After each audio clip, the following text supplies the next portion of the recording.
Assalamu alaikum viewers, welcome to Daily Success by K. Don't forget to like, share and subscribe my channel. इस video के अंदर आज हमने secondary secondary functions of the code को discuss करना है।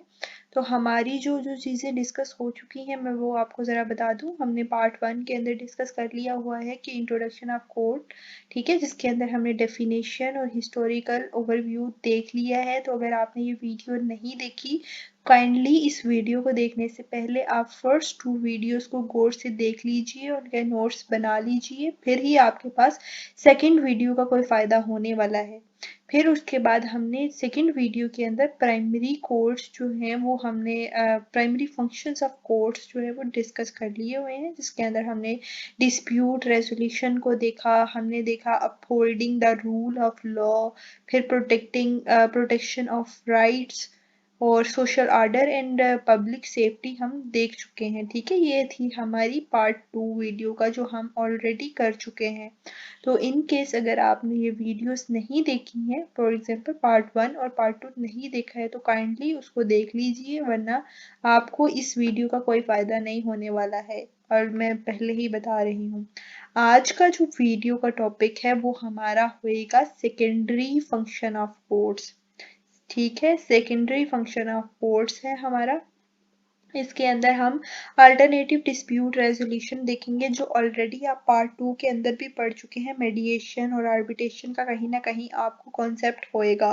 ठीक है, वही चीज़ें आपने दोबारा इसके अंदर लिखनी है। और एजुकेशनल रोल, अगर वो आपने कॉन्सेप्ट पता है तो उसको भी इसके अंदर यूज़ करें और ये वाले कॉन्सेप्ट भी आप इसके अंदर यूज़ करें, और फिर आपका क्वेश्चन लेंथी होएगा और आपका क्वेश्चन प्रिपेयर हो जाएगा। एंड पर हम कंक्लूजन भी देख लेंगे और ये भी देख लेंगे कि अब आपने प्रॉपर क्वेश्चन को लिखना किस तरह से है। और नोट्स का लिंक मैं डिस्क्रिप्शन बॉक्स के अंदर दे दूंगी, वहां से आप डाउनलोड कर लीजिएगा। ये जितनी चीज़ें आपको अभी स्क्रीन पर शो हो रही हैं, आप इसको सुकून से डाउनलोड कर सकते हैं। आज की वीडियो बहुत ही ज़्यादा छोटी होगी कोई, क्योंकि इसके अंदर मैक्सिमम चीज़ें हम कर चुके हैं।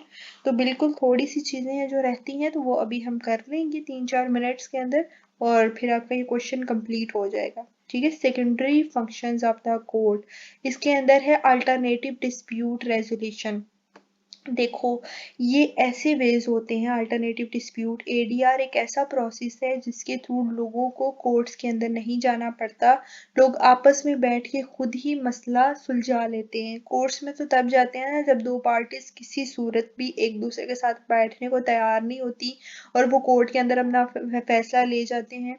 तो फिर ये एडीआर बेसिकली कोर्ट को रिलीफ देने के लिए भी है, क्योंकि पाकिस्तान की अगर हम बात करें तो लाख से ऊपर जो है वो केसेस ऐसे हैं, कितने केसेस, लातादाद केसेस ऐसे हैं जो अभी तक जिनका फैसला नहीं हो चुका। तो बेहतर यही है कि फैसले, फिर लोग क्या करते हैं, क्योंकि उनका केस आप देखो कि इंक्वायरी करती जाती है, आगे फिर इंक्वायरी होगी, अगली तारीख, अगली तारीख, तारीख पर तारीख, तारीख पर तारीख देते रहते हैं। तो फिर इस केस के ऊपर ये होता है इस तरह से कि लोग फिर अपना अब बाज़-औक़ात खुद फैसला कर लेते हैं, और एडीआर का जो है वो सहूलत कोर्ट्स प्रोवाइड करती हैं, ताकि उनको भी थोड़ी फ्री स्पेस मिल सके, थोड़ा उनका बोझ भी हल्का हो सके। तो एडीआर के अंदर हम पढ़ेंगे मेडिएशन एंड आर्बिट्रेशन। और अगर आप चाहते हैं कि आप इसको मज़ीद लेंथी करें, तो आप पार्ट 2 का जो आपने पढ़ा है मेडिएशन और आर्बिट्रेशन का कॉन्सेप्ट, आप इसके अंदर वो चीज़ें ऐड कर सकते हो। सही है, अभी हम पढ़ते हैं मेडिएशन। मेडिएशन बेसिकली एक थर्ड पार्टी होती है, और मेडिएटर का काम ये होता है, न्यूट्रल पार्टी होती है। मेडिएटर का काम ये होता है कि उसने किसी न किसी तरह से दोनों पार्टीज, ऐसी पार्टीज जिनके दरमियान कन्फ्लिक्ट है, कोई मसला मसाइल चल रहा है, उनको किसी न किसी सूरत, किसी न किसी तरह एक टेबल पर लेके आना है, ताकि वो वहां पर बैठ के नेगोशिएशन कर सकें, मुज़ाकरात कर सकें, और फिर उसकी बेस के ऊपर वो किसी एक फाइनल एग्रीमेंट के ऊपर आए, जहां पर दोनों पार्टीज एग्री हों जो बात मानने के लिए। वो होती है मेडिएशन। सही है, न्यूट्रल मेडिएटर, मेडिएटर जो होता है वो न्यूट्रल होता है। उसका काम ये नहीं होता उसे किसी एक पार्टी को सपोर्ट नहीं करना होता, उसने बस दोनों को एक टेबल के ऊपर लेके आना होता है, ताकि उनके दरमियान कम्युनिकेशन हो सके, वो बातचीत कर सकें और अपना फैसला सुना सकें। और मेडिएशन इज वॉलंटरी, यानी दोनों जो हैं जब वॉलंटरी पार्टिसिपेशन तो इसी तरह से होती है ना कि पहली पार्टी और दूसरी पार्टी दोनों इस बात के ऊपर कहीं ना कहीं राजी हो जाएंगे, ठीक है, वो एक टेबल पर बैठ कर अपने मसले को डिस्कस करेंगे और फिर उसके बाद उस चीज़ का हल निकाल लेंगे। और मेडिएटर का काम होता है कि वो जो भी डिस्कशंस हो रही हैं उसको कॉन्फिडेंशियल रखे, उसको सीक्रेट रखे, बाहर बात ना करे, और ये बात जो है वो सिर्फ इन 3 बंदों के दरमियान ही रहे, बाहर के किसी बंदे को ना पता चले, और एक कॉन्फिडेंशियल माहौल क्रिएट करके दे जहाँ पर ओपन कम्युनिकेशन हो सके, दोनों सुकून से खुल के अपने इश्यूज, अपने जो है पर्सपेक्टिव को एक्सप्लेन कर सकें, और फिर जो है एक दूसरे के इश्यूज को समझ सकें कि आया एक इशू चल क्या रहा है। फिर जब दोनों के इश्यू सुनकर मेडिएटर दोनों पार्टीज को गाइड करता है कि आप पॉसिबल सॉल्यूशंस जनरेट करें कि आप किस तरह से कौन से सॉल्यूशन के ऊपर दोनों पार्टीज जो हैं वो मान सकती हैं कि हम इस बात को मान सकते हैं, तो नेगोशिएशन होएगी दोनों के दरमियान, और फिर एक एग्रीमेंट आएगा, उस एग्रीमेंट के बाद जो है वो एक फैसला आएगा, एक एग्रीमेंट आएगा जिसको दोनों पार्टीज जो है वो मानेगी कि ठीक है हम इस बात के ऊपर एग्री हैं और हम इसी बात के दोनों जो है वो इस बात को मानते हैं। तो इससे ये होता है कि आप कोर्ट की प्रोसीडिंग जो तारीख पर तारीख मिलती है और आपका केस लटका रहता है, आप उससे बच जाते हो, और आपके रिलेशन, आपका दुनिया में एक तरह से यही होता है ना कि अगर आप रियलिस्टिक सिनेरियो भी देखो तो लोग कोर्ट से जाने से डरते हैं। वो कहते हैं कि हम कोर्ट पर ना जाएं वरना हमारी इज्जत पर बात आएगी। तो फिर वो बाजुकात आपकी फैमिली कुछ ऐसे रिलेशन खराब चल रहे होते हैं तो उसको आप इस तरह से भी किसी ना किसी तरह से आप उनको सॉर्ट आउट कर सकते हो, अपना अपना केस कोर्ट में लिए जाए बगैर, अपने बिजनेस पार्टनर्स या फिर नेबर्स के साथ अपने जो इतने भी मामला हैं उनको सेट कर सकते हैं आप। दूसरे है आर्बिट्रेशन। आर्बिट्रेशन ये होता है कि ये लीगली बाउंड हो जाते हो आप। देखो मेडिएटर के अंदर आप लीगली बाउंड नहीं होते कि आप मेडिएटर की बात मानो, ठीक है, मेडिटेशन के अंदर।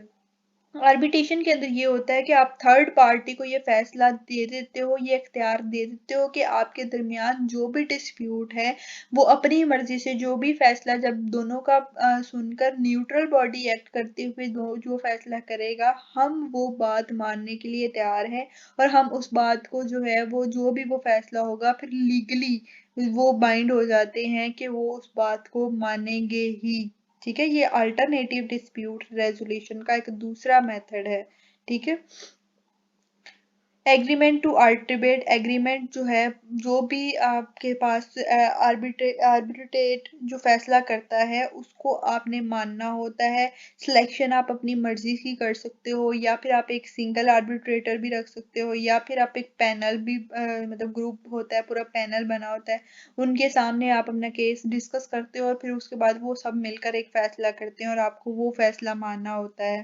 ठीक है, उसके लिए ये होता है कि जब आर्बिट्रेशन के का आपने कोई भी फैसला करवाना होता है ना, तो आप उसके सामने अपना केस रखते हो कि ये हमारा केस है, तो फिर दोनों पार्टीज अपने अपने एविडेंस रखते हैं। सेम वैसे ही होता है जैसे कोर्ट्स के अंदर जजेस फैसला करते हैं ना सॉरी, कोर्ट के अंदर कोई फैसला होता है ना तो वहां पर जजेस आपके एविडेंस देखते हैं। बस यहाँ पर फर्क ये होता है कि आपने कोर्ट नहीं जाना होता है।